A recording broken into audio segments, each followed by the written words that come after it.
कर्म कोई धार्मिक शब्द नहीं है, ये विज्ञान है। अस्तित्व पक्षपात नहीं करता, वह न्याय नहीं करता, वह सिर्फ परिणाम देता है। लेकिन मनुष्य ने कर्म को गलत समझ लिया है। उसने इसे पाप और पुण्य की कहानी बना दिया, स्वर्ग और नरक का डर बना दिया, जबकि सच्चाई बहुत सरल है। कर्म का अर्थ है तुम्हारी हर क्रिया तुम्हारे भीतर एक छाप छोड़ जाती है, एक निशान, एक पैटर्न, और वही पैटर्न तुम्हारे भविष्य को चलाने लगता है। जरा ध्यान से देखो, तुम जैसा आज सोचते हो वैसा अचानक नहीं हो गया। तुम्हारी प्रतिक्रियाएं, तुम्हारा गुस्सा, तुम्हारा डर, तुम्हारा प्रेम करने का तरीका सब किसी पुराने अनुभव से जन्मा है। बचपन में किसी ने तुम्हें अपमानित किया और आज भी तुम छोटी सी बात पर भड़क जाते हो। किसी ने तुम्हें छोड़ दिया और अब तुम हर रिश्ते में असुरक्षित हो। तुम सोचते हो कि यह वर्तमान है, लेकिन नहीं, ये अतीत की रिकॉर्डिंग है जो बार बार चल रही है। यही कर्म है। कर्म कोई अदृश्य भगवान नहीं जो बैठकर हिसाब कर रहा है। कर्म तुम्हारे भीतर की स्मृति है। तुम्हारा मन ही तुम्हारा भाग्य बनाता है, और यह स्मृति केवल इस जन्म की नहीं है। शरीर बदलता है, लेकिन चेतना अपनी छापें साथ लेकर चलती है। जैसे कंप्यूटर की हार्ड ड्राइव में डेटा सेव रहता है, वैसे ही तुम्हारी चेतना में अनुभव सेव रहते हैं। तुम एक नया शरीर ले लेते हो, लेकिन पुराने डर, पुरानी प्रवृत्तियां, पुराने आकर्षण फिर से प्रकट हो जाते हैं। तुमने देखा होगा, कोई बच्चा जन्म से ही शांत होता है, कोई जन्म से ही क्रोधित, कोई जन्म से ही करुणामय। ये केवल जेनेटिक्स नहीं है, ये चेतना की यात्रा है। विज्ञान अब इसे एपिजेनेटिक्स कहने लगा है, लेकिन ऋषियों ने हजारों साल पहले इसे कर्म कहा था। तुम जो भी करते हो वो सिर्फ बाहर नहीं होता, वो भीतर भी दर्ज हो जाता है। अगर तुम किसी से झूठ बोलते हो तो दुनिया को शायद पता न चले, लेकिन तुम्हारा मन जानता है, और वह भीतर एक दरार बना देता है। धीरे धीरे तुम अपने ही भीतर बिखर जाते हो।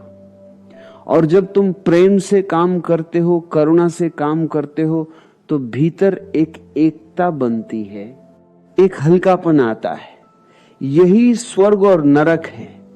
वे कहीं ऊपर या नीचे नहीं हैं, वे तुम्हारी मनः स्थिति है। सबसे बड़ी भूल यह है कि हम कर्म को भविष्य का मामला मानते हैं। हम सोचते हैं अभी कर लो, बाद में देखेंगे, लेकिन कर्म तुरंत काम करता है। जैसे ही तुम क्रोध करते हो, उसी क्षण तुम्हारी शांति नष्ट हो जाती है। जैसे ही तुम ईर्ष्या करते हो, उसी क्षण तुम जलने लगते हो। दंड भविष्य में नहीं आता, दंड उसी पल शुरू हो जाता है। यही कर्म का विज्ञान है। कारण और परिणाम के बीच कोई दूरी नहीं है। लेकिन एक और गहरी बात है, अगर सब कुछ कर्म है तो क्या हम गुलाम हैं? क्या हम सिर्फ पुराने पैटर्न दोहराते रहेंगे? नहीं, यही ध्यान का जन्म होता है। ध्यान कर्म की जंजीर तोड़ने की कला है। जब तुम बेहोशी में जीते हो, तब हर क्रिया नया कर्म बनाती है। जब तुम होश में जीते हो, तब क्रिया होती है, लेकिन छाप नहीं बनती। जैसे आकाश में पक्षी उड़ता है और कोई निशान नहीं छोड़ता, वैसे ही सजग मनुष्य कर्म नहीं बनाता। मान लो कोई तुम्हें अपमानित करता है, अगर तुम तुरंत प्रतिक्रिया देते हो, गुस्सा करते हो, तो एक नया कर्म बन गया। लेकिन अगर तुम ठहर जाओ, देखो, सांस लो, साक्षी बनो, तो भीतर एक खालीपन रहता है। कोई प्रतिक्रिया नहीं उठती, तब कर्म टूट जाता है, तब तुम स्वतंत्र हो। ध्यान का अर्थ है प्रतिक्रिया से मुक्ति। प्रतिक्रिया ही कर्म है, साक्षी भाव मुक्ति है।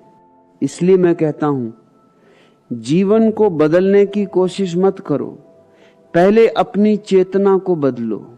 लोग बाहर की परिस्थितियां बदलते रहते हैं, नौकरी बदलो, शहर बदलो, साथी बदलो, लेकिन दुख वही रहता है, क्योंकि कर्म भीतर है। जब तक भीतर की प्रोग्रामिंग नहीं बदलेगी, बाहर कुछ भी बदलने से कुछ नहीं होगा।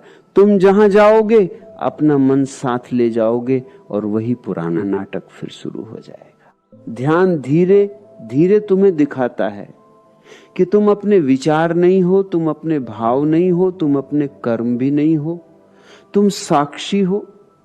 जैसे ही यह अनुभव गहरा होता है, कर्म की पकड़ ढीली पड़ने लगती है, तब तुम पहली बार सच में जीते हो। वरना अब तक तो तुम सिर्फ अतीत को दोहरा रहे थे। तुम्हारा आज भी कल की छाया है। ध्यान उस छाया को तोड़ देता है, और जब कर्म टूटता है तभी प्रेम जन्म लेता है। क्योंकि प्रेम प्रतिक्रिया नहीं है, प्रेम स्वाभाविकता है। प्रेम में कोई हिसाब नहीं, कोई डर नहीं। प्रेम में तुम खाली हो जाते हो। खाली मन पर कोई कर्म नहीं टिकता। इसलिए बुद्ध, महावीर, कृष्ण, सबने ध्यान की बात की।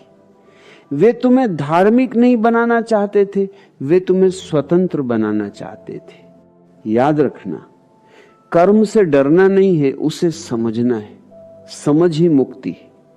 जितना अधिक होश उतना कम कर्म, जितनी बेहोशी उतना भारी बोझ। इसलिए हर छोटी क्रिया में जागरूक हो जाओ। चलते समय, बोलते समय, खाते समय, सांस लेते समय। धीरे धीरे तुम पाओगे कि जीवन हल्का हो रहा है, जैसे कोई भार उतर गया हो। वही कर्म से मुक्ति है, वही मोक्ष है। मोक्ष कोई मृत्यु के बाद की घटना नहीं है। मोक्ष यही अभी संभव है। जैसे ही तुम पूरी सजगता में जीते हो, तुम कर्म के चक्र से बाहर हो जाते हो। तब जीवन एक खेल बन जाता है, एक नृत्य, कोई बोझ नहीं।